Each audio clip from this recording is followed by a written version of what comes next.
Hello friend, welcome to my YouTube channel Hindi साहित्य पर आपका बहुत बहुत स्वागत है। आज हम नई कविता के बारे में पढ़ेंगे।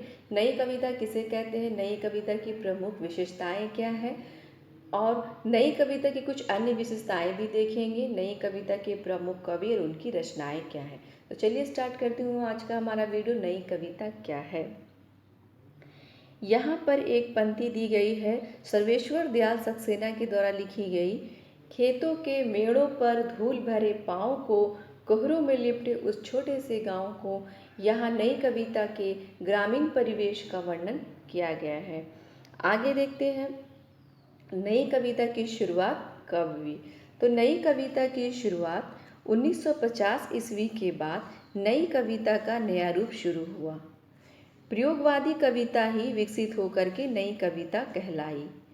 1950 ईस्वी के बाद काव्य में आधुनिकता का विकास हुआ। 1950 ईस्वी के बाद मुक्तक कविताएं रची जाने लगी। मुक्तक कविताएं क्या होती है? तो मुक्तक कविताएं ऐसी कविताओं को कहते हैं या ऐसी रचनाओं को कहते हैं जिसमें किसी प्रकार का बंधन नहीं रहे, जिसका प्रत्येक छंद स्वतंत्र और काव्य आनंद देने में पूर्ण होता है।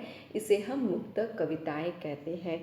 तो इस समय जो नई कविता लिखी जाने लगी थी वह किसी भी प्रकार के वाद या बंधन में ना बंध करके वाद मुक्त होकर रची जाने लगी थी। नई कविता की विषय वस्तु मात्र चमत्कार ना हो करके ये एक यथार्थ जीवन था। नई कविता कोई चमत्कार नहीं हो रहा था, ये एक यथार्थ जीवन जो जीवन की सच्चाई को दर्शा रहा था। और ये नई कविता परिस्थिति की उपज थी। जिस प्रकार की परिस्थिति चल रही थी ये नई कविता उन परिस्थितियों को लेकर ही लिखी जाने लगी थी। नेक्स्ट हम देखते हैं नई कविता किसे कहते हैं।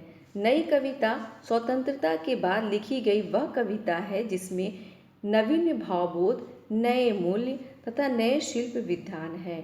नई कविता में मानव का वह रूप जो दार्शनिक है, ठीक है, वादों से परे हैं, में जो एकांत में प्रकट होता है, जो प्रत्येक स्थिति में जीता है और प्रतिष्ठित हुआ है। इसमें लघु मानव को उसके संघर्ष को बार बार वर्णनीय बनाया गया है। तो नई कविता क्या है कि नई कविता में मानव को मुख्य विषय मान करके उसके जीवन के प्रत्येक क्षण को, उसके जीवन के प्रत्येक पहलू का वर्णन किया गया है। वो एकांत में किस प्रकार जीवन व्यक्त करता है, वो किस प्रकार अपनी स्थिति में जीता है, किस प्रकार वो प्रतिष्ठित हो रहा है, किस प्रकार मानव संघर्ष करके अपने जीवन को जी रहा है। इस प्रकार की कविताओं में आपको नई कविता में देखने को मिलेगी। और एक चीज़ नई कविता में क्या है कि नई कविता में दो परिवेश को लेकर लिखा गया। एक था ग्रामीण परिवेश और दूसरी थी शहरी परिवेश। तो ग्रामीण परिवेश में ग्रामीण जीवन को दर्शाया जाने लगा था और शहरी परिवेश की जो कविताएं लिखी जा रही थी उसमें शहरी कुंठा, घुटन, असमानता, कुरूपता आदि का वर्णन किया जा रहा था। तो शहरी क्षेत्र में और गांव के क्षेत्र को लेकर के कविताएं रची जाने लगी थी। आगे देखते हैं नई कविता को वस्तु की अपेक्षा शिल्प की नवीनता ने अधिक गंभीर चुनौती दी थी। तो नई कविता में वस्तु की अपेक्षा नहीं थी बल्कि जो उसको शिल्प को बदला गया था, ये गंभीर चुनौती बन गई थी। नई कविता नए शिल्प अपनाना और परंपरागत शिल्प को तोड़ना दुष्कर कार्य था। अतः कुछ कविताओं को छोड़ करके छोटी मोटी कविताओं की प्रचुरता रही और प्रभावशाली की दृष्टि से ये छोटी छोटी रचनाएं भी बड़े बड़े वृत्तांत से कहीं अधिक सफल बन पड़ी।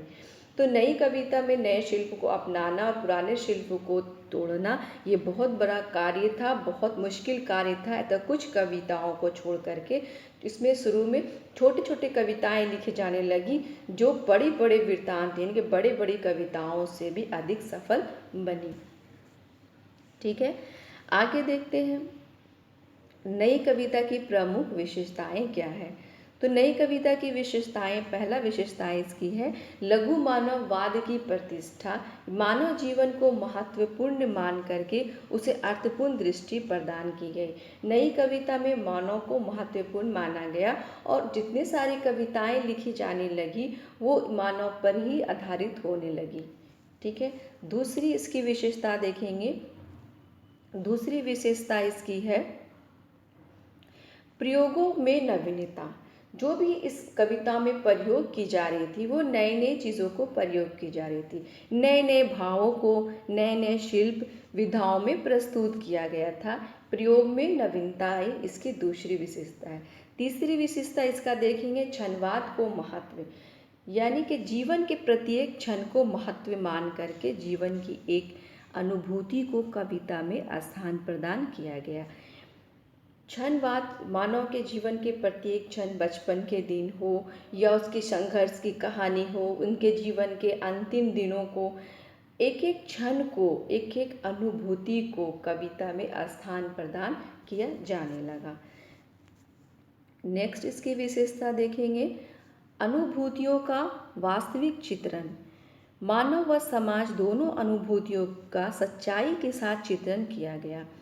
जो भी चित्रण किया जा रहा था, जो भी कविता के माध्यम से दर्शाया जा रहा था, वो मानव व समाज दोनों की अनुभूतियों का सच्चाई दिखाया जा रहा था, सच्ची रूपों को कविता के माध्यम से दिखाया जा रहा था।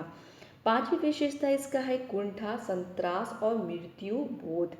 मानव मन में व्याप्त कुंठाओं, मानव के मन में उठने वाले ऐसे कुंठित विचारों, जीवन के संत्रास एवं मृत्यु बोध का मनोवैज्ञानिक ढंग से चित्रण इस काल की कविता की पहचान है। तो मानव के मन में उठने वाले बहुत सारे सवाल, जीवन से संबंधित सवाल, मृत्यु से संबंधित सवाल, उनके मन के जितने सारे सवालों को मनोवैज्ञानिक ढंग से चित्रण करके इस काल की कविता की पहचान रही। ठीक है, इसके आगे विशेषता देखते हैं बिंब। प्रयोगवादी कविताओं में नूतन बिंबों की खोज की गई थी। नूतन मीन्स होता है नए, नए बिंबों की खोज की गई थी। सातवीं विशेषता हम इसका देखें व्यंग प्रधान रचनाएं। इस काल में मानव जीवन की विसंगतियाँ, जहाँ जो विसंगतियाँ थी, विकृतियाँ थी और अनैतिकतावादी मान्यताओं पर व्यंग रचनाएं भी लिखी गई थी।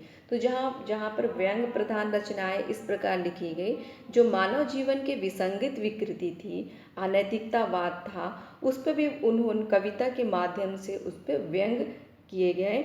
उनको इस जीवन के में होने या लोगों के प्रति जो लोगों का बर्ताव था, अत्याचार था, वो सब दर्शाया जाने लगा। नेक्स्ट देखते हैं नई कविता की कुछ अन्य विशेषताएं भी थी। नई कविता की कुछ अन्य विशेषताएं देखेंगे। यहाँ पर यह अति यथार्थवादी है। प्लायन की प्रवृत्ति, जो गांव के लोग शहर की ओर जाने लगे थे, ये प्लायन की प्रवृत्ति, उनकी विशेषताएं उनकी नई कविता में देखने को मिलती है।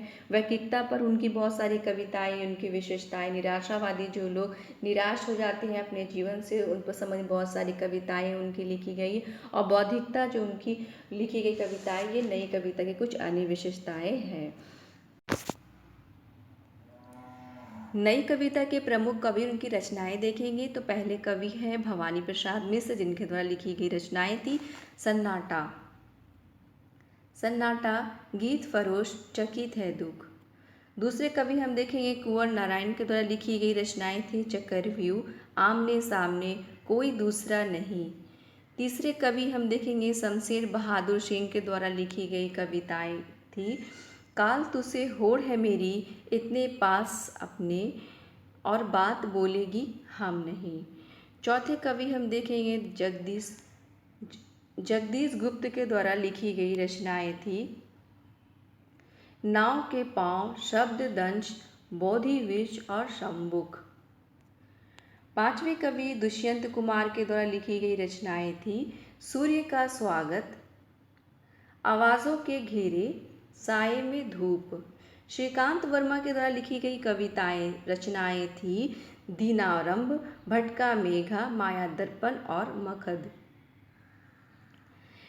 रघुवीर सहायक के द्वारा लिखी गई रचनाएं थी हंसो हंसो, जल्दी हंसो, आत्महत्या के विरुद्ध, और नरेश महतो के द्वारा लिखी गई रचनाएं थी वन पांखी सुनो, बोलने दो चीड़ को और उत्सव। आई होप कि आपको यह हमारा वीडियो पसंद आया होगा। पसंद है तो लाइक एंड सब्सक्राइब ज़रूर करें।